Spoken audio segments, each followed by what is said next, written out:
Hello and welcome everyone to next level studies. So आज की video में हम IPPB 2021 के एग्ज़ाम का एनालिसिस करेंगे।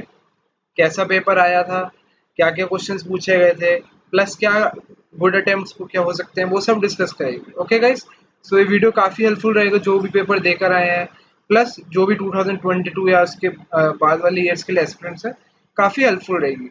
सो हम एक लॉजिकल मैनर में चलेंगे। सबसे पहले मैं एग्जाम पैटर्न डिस्कस करूंगा और उसके बाद सेक्शन वाइज आपको बताऊंगा कि इस सेक्शन से क्वेश्चन वाइज मतलब हर टॉपिक से कितने कितने क्वेश्चन पूछे गए और थोड़ी बहुत डिटेल्स भी आपको टॉपिक्स की बताऊंगा। Okay guys, so let's get started. Video को लाइक बिल्कुल कर दीजिएगा और इसको ज़्यादा से ज़्यादा शेयर तो करना ही है और कमेंट से बताना कि पेपर कैसा गया। सो स्टार्ट करते हैं। एग्जाम पैटर्न की बात करें सो एज एक्सपेक्टेड आपके 150 मिनट्स मतलब 2.5 घंटा मिला था और 100 क्वेश्चंस आए थे आपके। लास्ट ईयर उन्होंने पैटर्न फॉलो नहीं करा था, लेकिन इस बार पूरा पैटर्न फॉलो हुआ है। 25 रीजनिंग के, 25 जीके, 25 इंग्लिश और 25 मैनेजमेंट के। 2020 का एग्जाम जो हुआ था उसमें इन्होंने लॉजिकल और इंग्लिश की वेटेज ज़्यादा रख दी थी, लेकिन इस बार पूरा पैटर्न फॉलो हुआ है और सेक्शन वाइज क्वेश्चन आए थे आपके। ठीक है, एक सेक्शन में क्लिक करके आप उस पर्टिकुलर सेक्शन के सारे क्वेश्चन अटेम्प्ट कर सकते थे। So that was a great thing. 150 minutes जो था ये कंपोजिट टाइम था, मतलब 150 मिनट्स में आप सेक्शन टू सेक्शन जंप करके आराम से कोई सा भी सेक्शन अपनी पेस पे अटेम्प्ट कर सकते थे। मार्किंग स्कीम की बात करें तो +4 -1 टोटल 100 क्वेश्चन थे तो 400 मार्क्स का पेपर, +4 एक क्वेश्चन के लिए और -1 नेगेटिव मार्किंग। सो ये तो एग्जाम पैटर्न की बात होगी। ओके, सो अब चलते हैं रीजनिंग सेक्शन में। रीजनिंग सेक्शन में डिस्कस करेंगे कि पेपर कैसा आया और क्या क्या पूछा गया क्वेश्चन में। सो चलते हैं रीजनिंग सेक्शन पे सबसे पहले। तो गाइस पहले section logical and analytical ability की बात करें सो 25 क्वेश्चंस का ब्रेकअप आप अपनी स्क्रीन पे देख सकते हैं कि कौन से टॉपिक से कितने क्वेश्चंस आए थे। टॉपिक वाइज शुरू करूं तो सबसे पहले अगर कोडिंग की बात करें, कोडिंग से 4 क्वेश्चंस आए थे। अगर एक क्वेश्चन जो स्टूडेंट्स ने बताया था वो था कि Z का कोड आपको 2197 दे रखा है और उसके अलावा R का कोड आपको 729 दे रखा है, तो J का कोड आपसे पूछा था। तो ये बहुत सिंपल था। Z आपको 2197 13 का क्यूब होता है और Z जो है 26th अल्फाबेट होता है। अगर हम स्टार्टिंग से देखें 26 अल्फाबेट में Z की पोजीशन 26 होती है, तो इसका डबल था 1326। सिमिलरली 729 9 का क्यूब होता है और R हमारा 18th अल्फाबेट होता है शुरुआत से। सिमिलरली हमें J का कोड बताना था, तो J का निकल जाता 125, तो आंसर इसका 125 था। अब 4 क्वेश्चन में से एक मैंने आपको बता दिया, बाकी के 3 क्वेश्चंस काफी इजी थे। मतलब इसी में मतलब आपको पैटर्न आइडेंटिफिकेशन के थे, मतलब अल्फाबेट पोजीशनिंग पे ही थे। मतलब जैसे एप्पल या किसी नंबर किसी वर्ड का कोड दे दिया तो आपसे दूसरे वर्ड का कोड मांग लिया, तो उसमें पैटर्न आप देख लो, कहीं +1 हो रहा है, कहीं -1 हो रहा है, मतलब बहुत ईजी था। तो ये वेरी इजी कहूंगा मैं। डीआई की बात करूं 10 क्वेश्चन आए थे। 10 क्वेश्चन का एक सेट ही था पूरा, तो 10 क्वेश्चन आए थे और बहुत इजी डीआई थी। इन 10 में से सिर्फ 2 क्वेश्चंस थे जो हाईली कैलकुलेटिव थे। हाईली कैलकुलेटिव मतलब उनको करने में मतलब आराम से आपको 2 से 3 मिनट लग ही जाएंगे। ठीक है, मतलब उनके ऑप्शन ऐसे थे कि परसेंटेज अच्छे नंबर्स नहीं थे। मतलब जैसे मान लो, ये नंबर एग्जैक्ट नहीं पता मुझे, जैसे 2173 अपॉन 9457 इसकी परसेंटेज निकाल ली। मतलब कहीं से भी कुछ भी आपका कैंसिल आउट नहीं हो रहा है, आपको पूरा डेसिमल में निकालना पड़ेगा क्योंकि ऑप्शंस काफी क्लोज थे। तो 2 क्वेश्चन कैलकुलेटिव काफी थे, लेकिन बाकी 8 क्वेश्चंस वो वेरीज। ठीक है, बहुत ज्यादा इजी। तो डीआई भी इजी आई थी ओवरऑल। डायरेक्शंस की बात करें 2 क्वेश्चन आए थे, अगेन इजी। एनालॉजी के 3 क्वेश्चन आए थे हमारे पास, ठीक है, जो कि डुएबल थे। कैलेंडर से 2 क्वेश्चन आए थे। एक क्वेश्चन तो इजी था काफी, जिसमें था कि जैसे 1 जनवरी 2006 की हमें डेट बता रखी है, इस दिन ये डे है, तो बताओ 1 जन 2010 को क्या होगा। बस सिंपल सा, बहुत इजी कॉन्सेप्ट था, नथिंग कॉम्प्लिकेटेड। और एक क्वेश्चन जो आया था वो ये था कि अगर डे बिफोर येस्टरडे पूछा हम था हमसे कि डे बिफोर येस्टरडे क्या होगा। हमें डे आफ्टर टुमारो बता रखा है कि जैसे डे आफ्टर टुमारो अगर ट्यूसडे है, अगर डे आफ्टर टुमारो ट्यूसडे है, तो डे बिफोर येस्टरडे क्या होगा, ये पूछा था। सो डे आफ्टर टुमारो अगर ट्यूसडे है तो करंट डे संडे होगा, तो डे बिफोर येस्टरडे फ्राइडे होगा। ऑड वन आउट था। ऑड वन आउट में पूछा था कि 4 कलर दे रखे थे, रेड ग्रीन ब्लू येलो, नहीं ऑरेंज था शायद, रेड ग्रीन ब्लू और ऑरेंज था शायद, ये 4 कलर थे। इनमें पूछा था ऑड वन आउट क्या है। पैराजम्बल, पैराजम्बल आया था एक। पैराजम्बल तो हर सेक्शन में आया था, अभी मैं आपको आगे आपको दिखाऊंगा। पैराजम्बल पता नहीं उन्होंने सेटिंग क्या बैठाई थी, पैराजम्बल हर सेक्शन में पूछ लिया उन्होंने, मैनेजमेंट सेक्शन में तक पूछा पैराजम्बल। सो एक पैराजम्बल था। स्टेटमेंट अजम्पशन के क्वेश्चन आए थे। वर्ड वर्ड अरेंजमेंट का आया था, 5 वर्ड्स दे रखे थे। जैसे 5 वर्ड्स कौन से दे रखे थे, जैसे एडवर्टीजमेंट दे दिया, एप्लीकेशन दे दिया, इंटरव्यू दे दिया, सिलेक्शन दे दिया और अपॉइंटमेंट दे दिया। तो इनको अरेंज करना था कि ऑल तो मैंने आपको अरेंज्ड वर्जन ही बताया ये, कि इनमें इनको अरेंज करके बताना था कि सबसे पहले क्या होता है, पहले एडवर्टीजमेंट, जैसे केबीसी में बताते हैं वो कि अरेंज करो, बस वही चीज थी, बस अरेंज करके डालो था। सो ये सब था। सो ओवरऑल मैं कहूँगा 25 क्वेश्चन में से यार आराम से, और टाइम यार 2.5 घंटे का टाइम था आपके पास। और मैक्सिमम बच्चों ने ये कहा था कि यार सारे जो बच्चे थे, सारे बच्चे 1 से 1.5 घंटे में, 1.5 घंटा मैं कहना चाहूंगा, 1.5 घंटे एवरेज था जिसमें मैक्सिमम स्टूडेंट्स का पेपर कंप्लीट हो गया।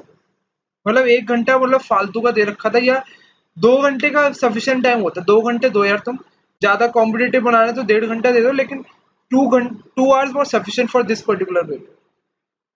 ठीक है। सो इसमें ये था, एलआर काफी मैनेजेबल था, आसानी से हो गया था। 25 में से यार अगर किसी की तैयारी भी नहीं होगी तो ज्यादा हो भी जाएगा आसानी से। डीआई भी ऐसी आई थी, ज्यादा कैलकुलेशन थी नहीं, तो नॉन मैथ स्टूडेंट्स के लिए तो वैसी आसानी रही होगी। जो भी नॉन मैथ सोच रहा था कि यार मैथ्स आ जाएगी, थोड़ा डर लग रहा था, वो सारी चीज खत्म होगी। थोड़ा डीआई में इतना कुछ कैलकुलेटिव था नहीं, 2 क्वेश्चन थे मैंने बता दिए। तो ये था 25 में से यार 21, 22, 23 तो क्वेश्चन आराम से डुएबल थे, जिसको 22 कर लो, 22, 23 तो आराम से डुएबल थे। ठीक है, अब नेक्स्ट सेक्शन पे चलते हैं।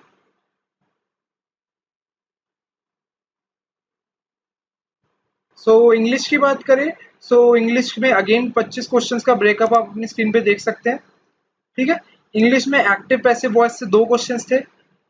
सो इंग्लिश में भी ओवरऑल, मतलब ओवरऑल लेवल में बताऊं, इजी इजी इजी लेवल था काफी।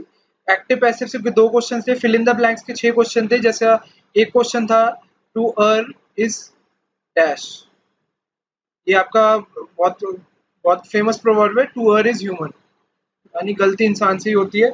और दूसरा था cloud cloud nine, cloud nine के ऊपर पूछा था, मतलब ये 9 जो था ये ब्लैंक था, इसको भरना था। सो ऐसे ईडियम्स और इसका प्रोवर्ब्स का था, फिल इन द ब्लैंक्स, और प्लस कुछ ग्रामेटिकल वाले भी थे। वन वर्ड सब्सटीट्यूशन से 3 क्वेश्चन आए थे, जिसमें 2 मेरे पास हैं। कि एक था कि जिनको मोर जिस जिस लेडी के मोर देन वन हस्बैंड होते हैं उसको क्या कहते हैं। ठीक है, having more than one husband इस प्रैक्टिस को क्या कहते हैं, ये बोला पूछा था। और क्लैप्टोमैनियक, इसका पूछा था, मतलब आंसर क्लैप्टोमैनिक था, इसका मीनिंग पूछा था। और डायरेक्ट इनडायरेक्ट स्पीच से सिर्फ एक क्वेश्चन था। सिनोनिम इंटोनिम्स की बात करें, सो सिनोनिम ग्रॉस का सिनोनिम पूछा था, और इंटेंशनल का इंटोनिम पूछा था। ठीक है, इसका सिनोनिम, इसका इंटोनिम। स्पेलिंग एक, सर्वेलेंस की स्पेलिंग मेरे को बता देना मैंने सही लिखी है गलत लिखी है, मेरे ख्याल से तो यही होती है। सर्वेलेंस की स्पेलिंग पूछी थी। और ग्रामर में 5 क्वेश्चन पूछे थे, ग्रामर में भी अच्छा फोकस था इनका। ग्रामर में किस किस टाइप के पूछे थे, एक था सेंटेंस टाइप का आइडेंटिफिकेशन, मतलब एक सेंटेंस दे देता, वो पूछा था कि वो कॉम्प्लेक्स सेंटेंस है, सिंपल सेंटेंस है, कंपाउंड सेंटेंस है, या इंटेरोगेटिव सेंटेंस है। और पूछा था प्लूरल ऑफ सेलो, सेलो का प्लूरल पूछा था, सेलोज होता है, सेली होता है, ये पूछा था। और पूछा था कि बोल्ड जो वर्ड है इसको वर्ब फॉर्म में चेंज करना। ठीक है, तो ऑप्शंस थे एम्बोल्डन वगैरह ऐसा था। सो और एक था पंक्चुएशन, पंक्चुएशन का करेक्ट यूसेज बताना था। सो ग्रामर में ये क्वेश्चन पूछे थे। पैराजम्बल पूछा गया था, पैराजम्बल इजी था। ठीक है, और उसके अलावा कॉम्प्रिहेंशन में सिर्फ एक क्वेश्चन था, एक पैराग्राफ था छोटा सा भी। तो कॉम्प्रिहेंशन में सिर्फ एक ही पैराग्राफ था, उससे रिलेटेड एक क्वेश्चन था, which was again doable. Word usage, word usage prone word जो होता है, जैसे आपको पता होगा अर्थक्वेक प्रोन एरियाज आप सुनते होगे, तो प्रोन एरियाज, सो प्रोन से रिलेटेड 4 सेंटेंस है, आपको करेक्ट यूसेज पूछा गया था कि कौन से सेंटेंस में इसका करेक्ट यूसेज है। ईडियम्स, ईडियम से एक क्वेश्चन आया था कि chip off the of old block, chip off old block, इसका मीनिंग पूछा गया था। ठीक है, तो इंग्लिश का ये सारे क्वेश्चंस पूछे गए थे आपसे।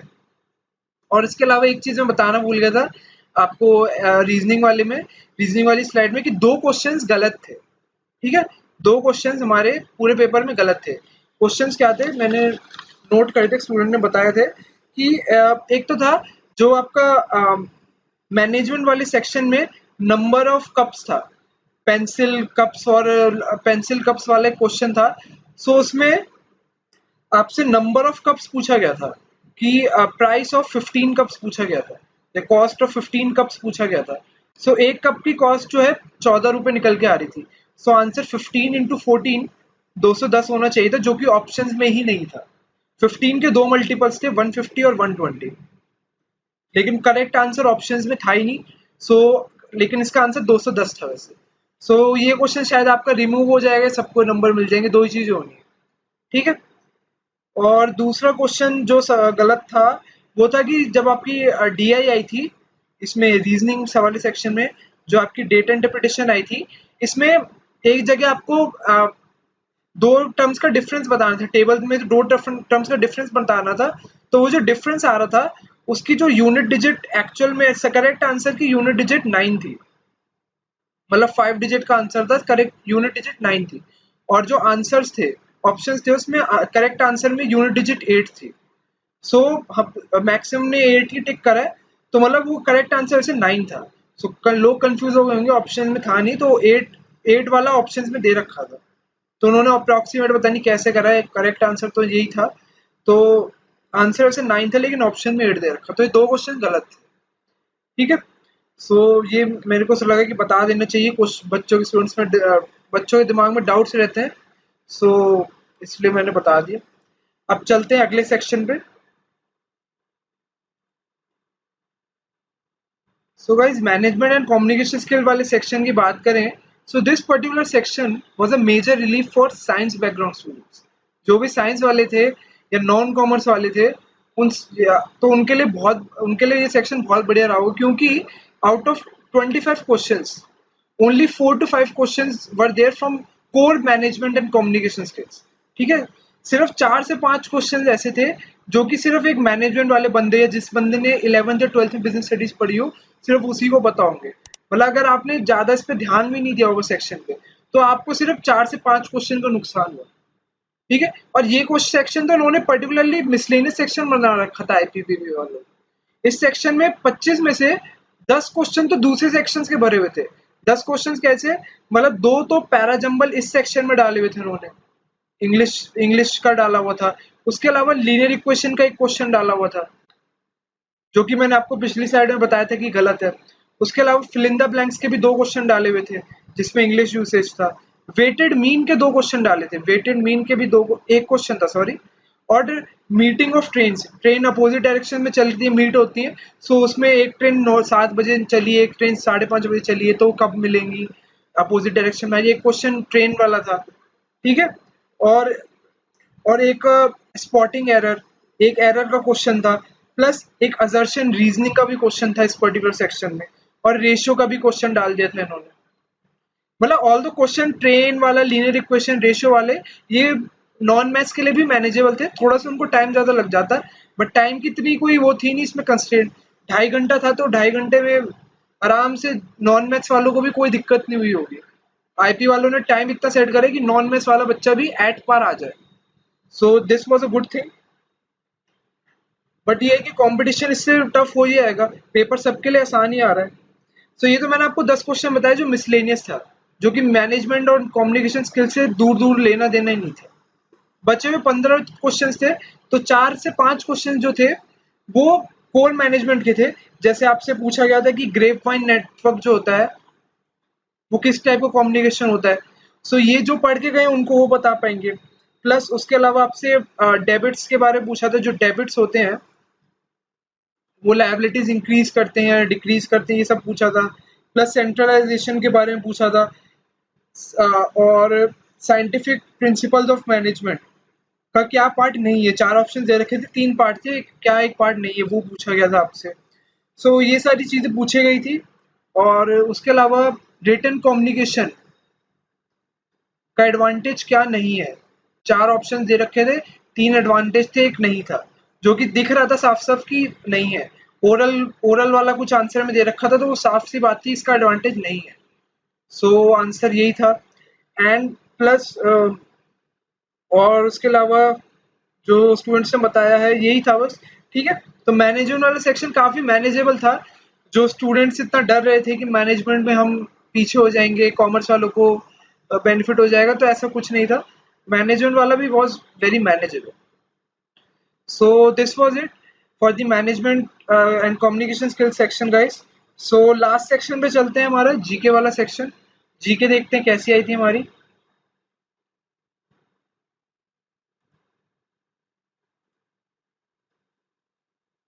तो गाइस जनरल अवेयरनेस सेक्शन की बात करें, तो जनरल अवेयरनेस का section was very balanced this time. ठीक है, आपके 25 क्वेश्चंस जो आए थे, उसमें से 11 से 12 क्वेश्चंस तो आपके करंट अफेयर्स थे। ठीक है, और रेस्ट मतलब रिमेनिंग 13-14 आपके स्टैटिक जीके थे। तो काफी बैलेंस्ड पेपर बनाया था इस बार इन्होंने। शिफ्ट 1 की बात कर रहा हूँ इस सारी में। सो क्या क्या क्वेश्चंस आए थे वो देख लेते हैं। सबसे पहले तो एक तो सेबी की फुल फॉर्म पूछी थी, सबको पता है, तो बच्चे बच्चे को पता है। क्वाड जो 4 कंट्रियों का ग्रुप है, वो कौन सी कंपनियां हैं इसमें, वो पूछा गया था आपसे। प्लस सिक्किम का स्टेट एनिमल, थोड़ी राइटिंग गंदी आ रही है, सिक्किम का स्टेट एनिमल पूछा गया था आपसे। ठीक है, और उसके अलावा आपसे पूछा गया था first rabies free state in India. ठीक है, rabies free state in India. और न्यूजीलैंड का करंट पीएम, न्यूजीलैंड का करंट पीएम पूछा गया था आपसे। और नगुल्ट्रम किसकी करेंसी है, ये पूछा गया था, किसकी है बताइए। भूटान की है करेंसी। एंड राज्यसभा मेंबर का सर्विंग टर्म क्या होता है, राज्यसभा मेंबर का सर्विंग टर्म कितना होता है, कितने इयर्स का होता है, ये पूछा था। और लेटेस्ट करंट अफेयर्स आपके लेटेस्ट आए थे जो, और पूछा था मीराबाई चानू जो है जिन्होंने मेडल जीता था, तो वो कौन सी वेट लिफ्टिंग कैटेगरी में थी। ठीक है, मतलब कौन सी वेट कैटेगरी में थी, 55 kg, 59 kg, ये पूछा गया था आपसे। एंड प्लस मिल्खा सिंह का जो रिसेंटली जिनकी डेथ हुई थी, उनका दूसरा नाम क्या है, सबको पता है।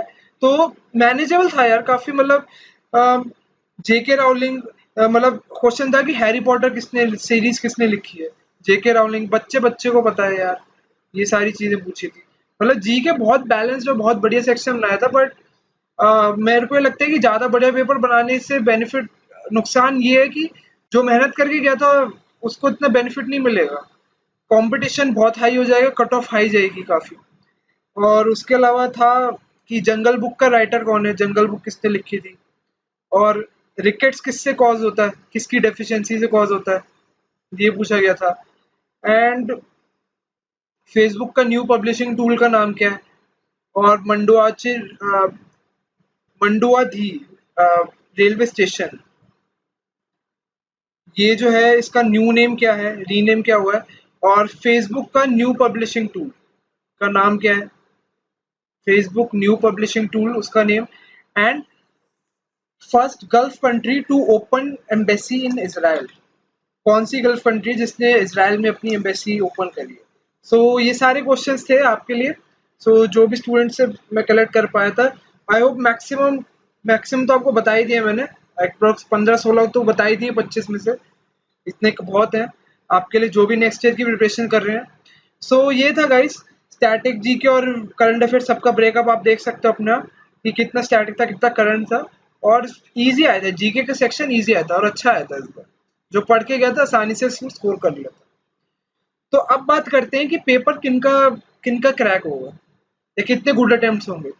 अगर मैं बात करूं कि किनका अच्छा किनकी अच्छी रैंक आएगी, सारे सेक्शंस का एनालिसिस आपने देखा वीडियो में, तो मेरे अकॉर्डिंग सारे सेक्शन में से जो डिफरेंशिएटर सेक्शन था वो जीके वाला ही सेक्शन, जिसने जीके को फोड़ दिया उसकी रैंक तगड़ी आ जाएगी। साफ सी बात है, जिसने जीके अच्छी कर दी है उसी की रैंक आएगी, क्योंकि रीजनिंग रीजनिंग हो जाए आपकी, इंग्लिश हो जाए और आपका मैनेजमेंट हो जाए।